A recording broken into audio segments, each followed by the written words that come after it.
Hi, Vivi! Kumusta? Kumusta? Pwede bang malaman yung full name mo and how long have you been here in Glasgow? My name is Lily Balongay. Dumating ako dito in 2020. That's the peak of pandemic. So yun, nabigyan kami ng blessing from God. So ginab namin yung opportunity na to na mapunta dito. How's your work dito sa Glasgow? So hindi ka naman nai-stress sa trabaho mo? Sometimes, kasi when dealing with patients, yung mga concerns nila, yung mga medical histories nila. How do you cope with that? Magbabanding kami every weekend. We make sure na lalabas kami every weekend. Aside sa work-related stress, yung may malungkot dito, away from family, kasi kami lang. MX3 capsule, ano yung naging effect sa health mo? Nagpa-check ako sa doktor kasi nga nag-worry ako, may lump ako dito. Pero hindi naman siya nothing serious. So nalaman ng family ko sa Pilipinas, pinadalhan niya ako sa Dubai, which is okay naman, naging okay. So naging ko na siya, yung parang nakasanayan na every time, lalo pag umuwi ako ng Pilipinas, I make sure na may dala. Kasi gusto ko yung husband ko uminom din. Ako yung tao na talagang i-invest more doon sa mga health supplements. MX3, dito ako believe.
Mga kwento mo. Alam mo, feeling ko kailangan mo na siyang iwan kasi it doesn't make sense.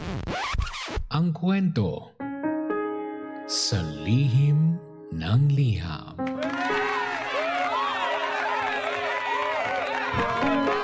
Mahal kong Lindsay. Magandang araw po sa inyong lahat. My name is Kendra. 31 years old and meron po akong asawa. 35 years old naman po siya. DJ Lindsay, noong 2020, naging kalaguyo ng asawa ko ang sarili kong kapatid. Ang ate ko. Dahil doon, hindi ko po matanggap na sa iisang bahay ay merong hindi magandang nangyayari. Kaya nagdesisyon po akong umalis at naghiwalay po kami ng asawa ko. Sa pag-alis ko, bit-bit ko ang pag-asang muli akong magmamahal. Hindi ako nagdamot ng atensyon mula ng pagtaksilan ako ng asawa ko. Awa ng Diyos, DJ Lindsay, nakatagpo po ako ng bagong minamahal. Isa siyang miyembro ng LGBT. Isa po siyang tomboy. 29 years old na po siya. Siya po ang umako ng responsibilidad sa 3 taong gulang naming anak. Dahil wala naman pong binibigay na sustento ang asawa ko noon. Dahil dito, laki po ng pasasalamat ko sa kanya. Hindi ko pinilit na tanggapin niya ang anak ko. Pero buong puso niyang minahal at 2 kamay niyang niyakap ang aking anak.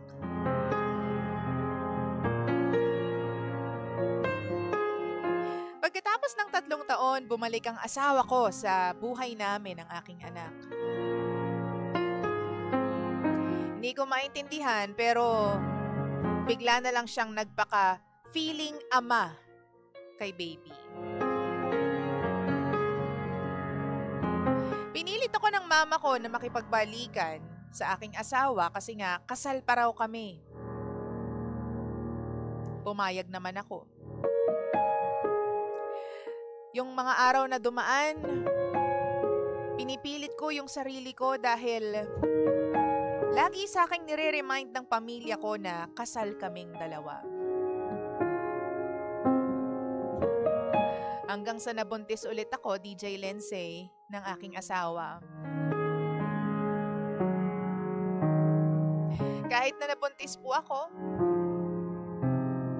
sabi nga nila kapag manloloko na talaga. Nahuli ko na naman yung asawa ko. May ibang babae na naman. Sa pagkakataon na ito, in-explain ko sa pamilya ko kung gaano kawalang iya ang aking asawa. Sinabi ko rin na hindi na babalik pa ang nararamdaman ko para sa kanya. Habang tumatagal, nasasanay na ako ng mag-isa. Kinondisyon ko na rin ang isip ko na wala na akong asawa.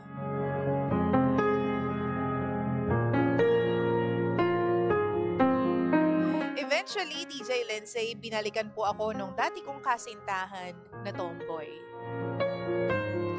Siya ulit ang tumayong ama sa aking anak at dito sa dinadala ko. Tumira po kami sa kanila habang nagpapatayo po siya ng bahay para sa amin.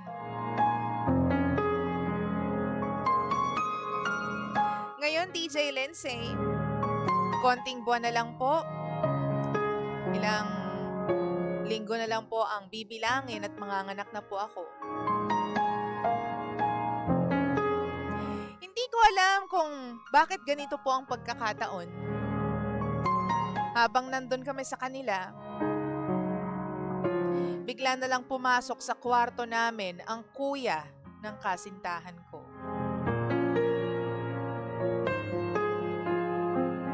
Kami lang noon ang nasa bahay. Akala ko meron siyang kukunin o meron siyang hingiin sa akin. Pero hindi. Habang nakahiga kami ng anak ko, bigla niya akong tinabihan. At kung umasta ay para bang karelasyon ko siya. Unti-unti niya akong inakbayan. At para bang gusto niya akong halikan dahil nilapit niya ang kanyang mukha sa akin. Bigla akong tumayo, DJ Lindsay, para lang ipakita sa kanya na hindi ako komportable sa kanyang ginagawa. Hiniling ko kay kuya na lumabas na siya dahil hindi tama na nandito siya sa loob. Napansin siguro niya na nagalit ako. Lumabas naman siya agad at sinabing sana wala nang makaalam nito, kundi tayong dalawa lang. Sinara ko agad ang pinto. Pero pagkadating ng kasintahan ko, sinumbong ko sa kanya yung nangyari. Nagkagulo sa kanila, DJ Lindsay. Nagkasumbatan, sigawan, kaya napilitan kaming umalis. Bumalik ako sa nanay ko. Nung nalaman ng asawa ko yung nangyari, nagalit siya. At nung oras na yun, gusto na naman akong balikan ng asawa ko. Pinipilit na naman ako ng pamilya ko na tanggapin ulit ang asawa ko, pero sa puso ko, mas mahal ko yung tomboy kong kasintahan. Sa kanya ko naramdaman yung tunay na pag-alala, pagmamahal, at pag-aalaga. Hindi naman niya gusto yung nangyari sa akin eh. Yung kuya niya ang may kasalanan.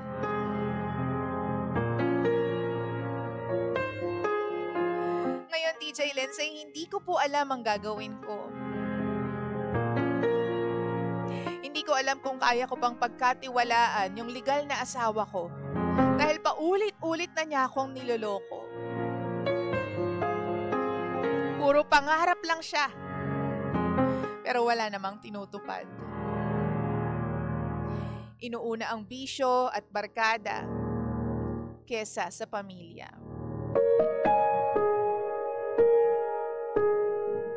Ano po bang kailangan kong gawin, DJ Lindsay? Tulungan niyo naman po ako. Muli, ako si Kendra. At ito ang lihim ng aking liham.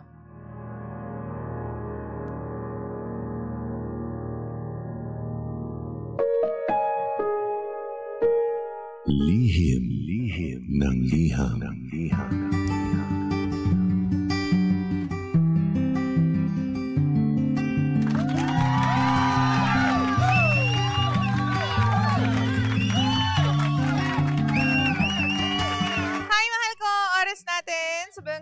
Check your time. 20 Cambots. Makaraan po ang alas 9 ng nagmamagandang umaga. Wow! 9:20 on the clock. Siyempre naman, ikaw pa rin po yung nakikinig sa estasyong same.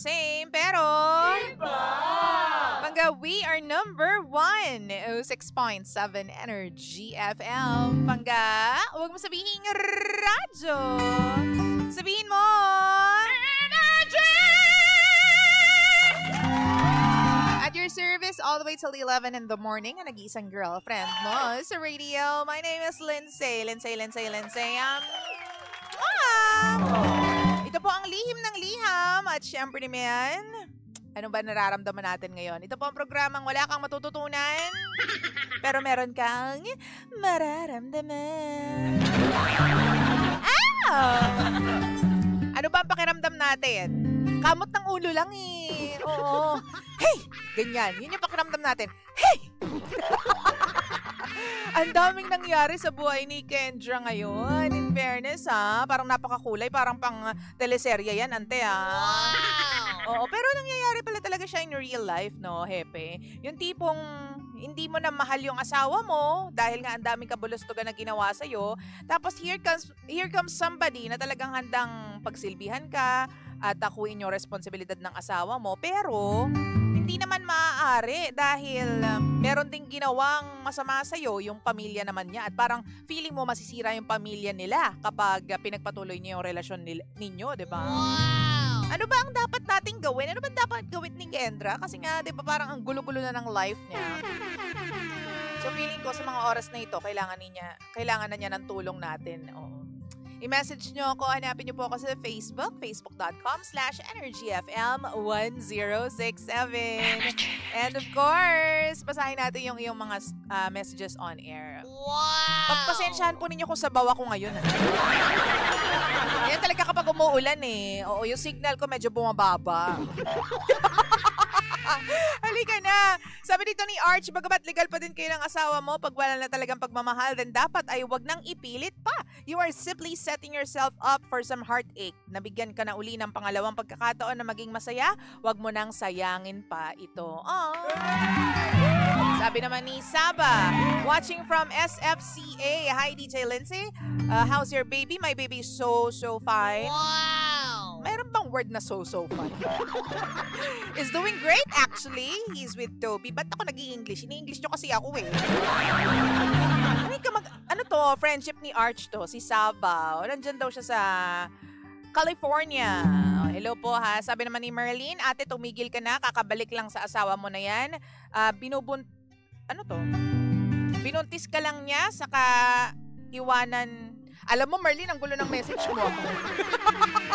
Ulitin natin, take 2. Ate, tumigil ka na, kakabalik sa asawa mo na yan. Binubuntis ka lang niya, saka iiwanan. Ikaw nga ang nagsabi na paulit-ulit ka ng niloloko. Wake up, ate. Isipin mo nga yung anak mo. At say 4:20 pa lang po dito, matutulog na po ako ng 5 a.m.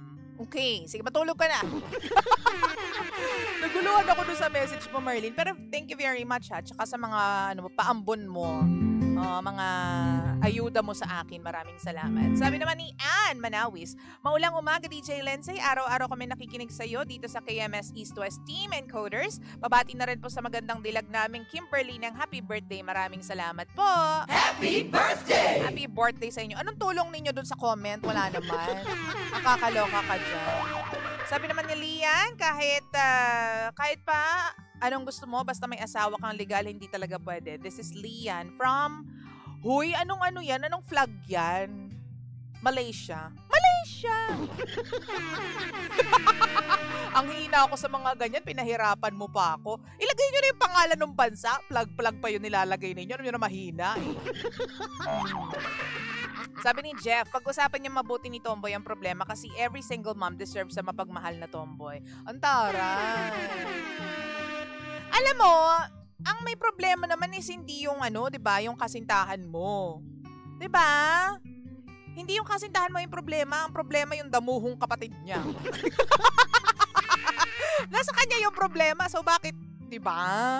Siguro, mas makakabuti lang talaga if talaga mahal ninyo yung isa't isa, mag-move out kayo doon sa bahay. Para lang sa akin yan, ha? Umalis kayo, magsarili kayo, nagpapagawa ng bahay, ang daming pera, 'di ba? Yayaman yan.